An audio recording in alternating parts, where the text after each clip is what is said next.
everybody, and welcome to another edition of Family Wealth and Other Musings. This is our 16th episode already. Can you believe it? I'm your host, Becky Easton. Thank you again so much for tuning in and listening. Today I want to talk a little about estate planning issues that LGBTQ plus couples and relationships face.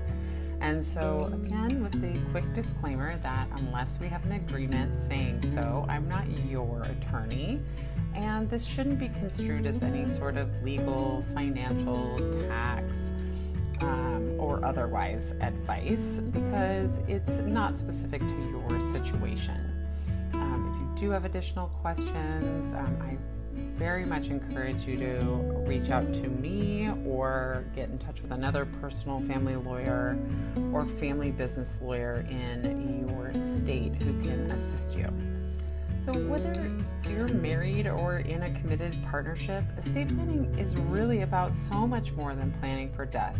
It's really about planning for life. It's the way to ensure that your beloved will be protected and provided for in the event of your death or incapacity.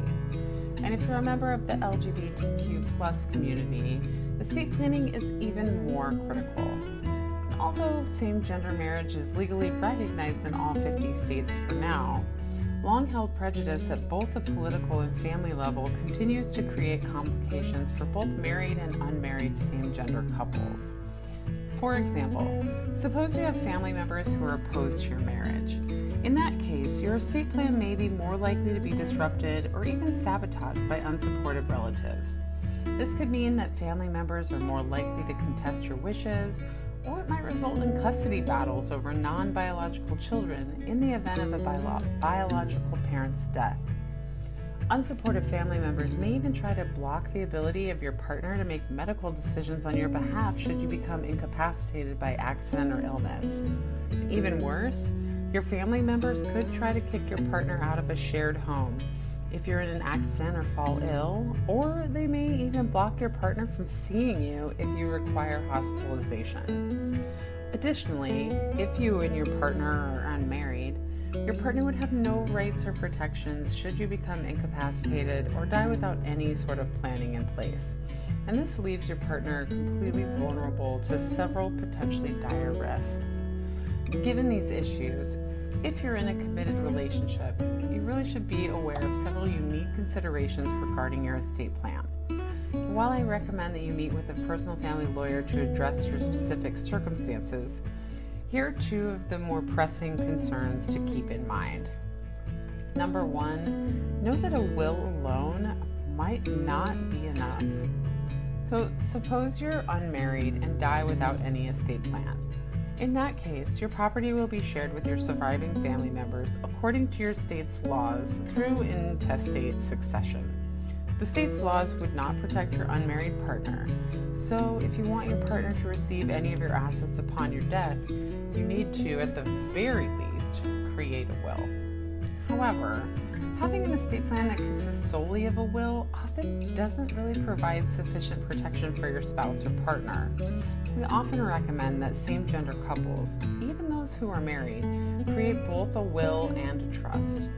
Although a will is a foundational part of nearly every single estate plan, for a variety of reasons, having a will could leave your partner or spouse at risk. Most importantly, a will doesn't work in the event of your incapacity. You have to die for it to go into effect. And your incapacity could happen at any time before your death.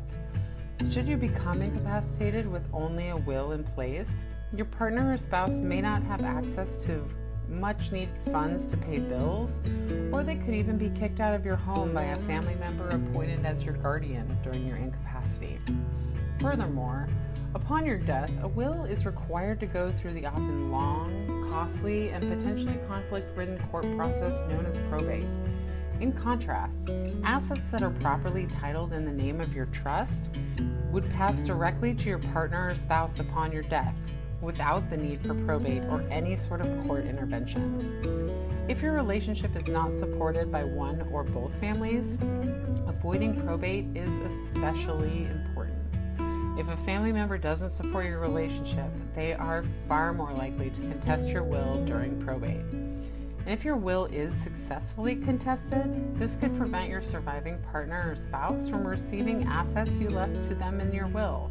The process of contesting is extremely time-consuming, costly, and emotionally draining for your surviving partner or spouse.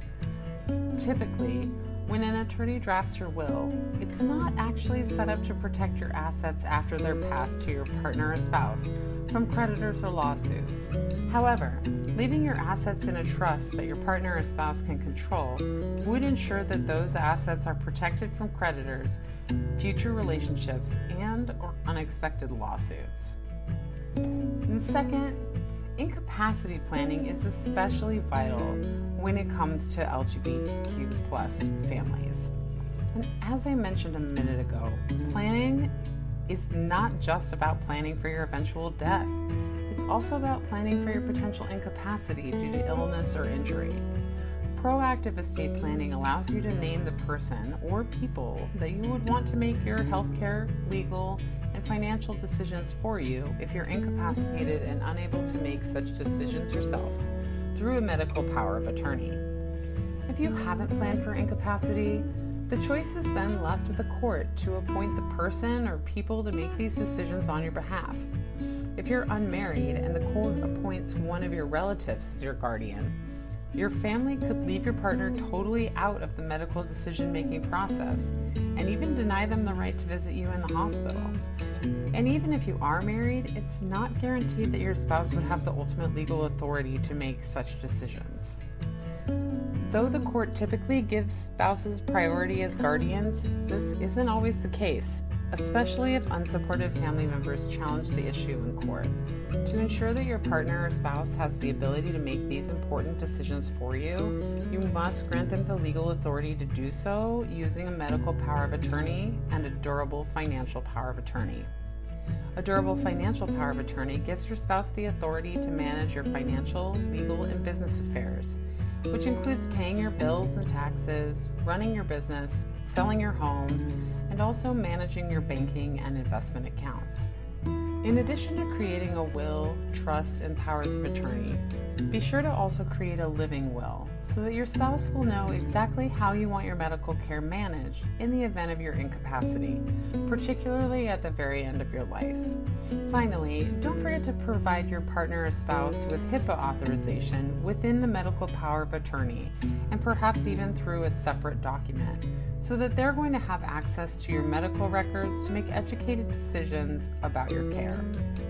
A personal family lawyer near you will be able to support you in putting in place a robust estate plan that will ensure that your partner or spouse has maximum rights possible if you are ever struck by a debilitating accident or illness. And if you're in Arizona or Colorado and find that this is something you'd like to discuss further, you can hop on my calendar for a 15-minute call by calling my front desk at 480-999-4455 or by going directly to my calendar at bit.ly/call Easton Law. That's bit.ly/call Easton Law. And if you're not in Arizona or Colorado, you can find a personal family lawyer near you by going to personalfamilylawyer.com. Family Wealth and Other Musings is now available for download on almost all the platforms that are out there. So wherever you get your podcasts, you can find me. And if you felt so inclined to support the show by liking, following, subscribing, donating, leaving a review, or even just a comment, I would appreciate it, because you're ultimately helping to boost the show, help more people find me, and help me find some more people. And also, if you ever have any ideas for an episode or something you'd like to hear me talk a little bit more about, I am all ears. Thanks again for listening in today, everyone. It's been lovely to chat with you again. This has been Family Wealth and Other Musings, and I'm your host, Becky Easton. Have a great day.